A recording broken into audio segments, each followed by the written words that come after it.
How to enable or disable Bixby offline processing on the Samsung Galaxy S25 series. First, let's return back to the home screen by tapping on the home button at the bottom of the screen.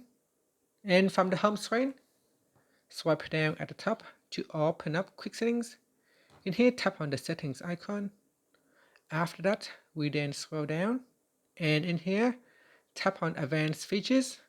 Now in here, tap on Bixby, then scroll down, and in advanced features, tap on offline processing. At the top here, tap on the toggle button to turn off or switch on offline processing.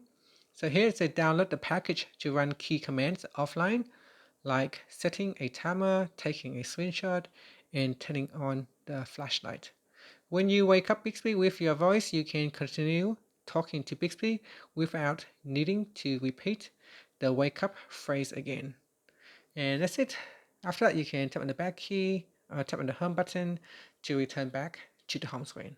Thank you for watching this video. Please like and subscribe to my channel for more videos.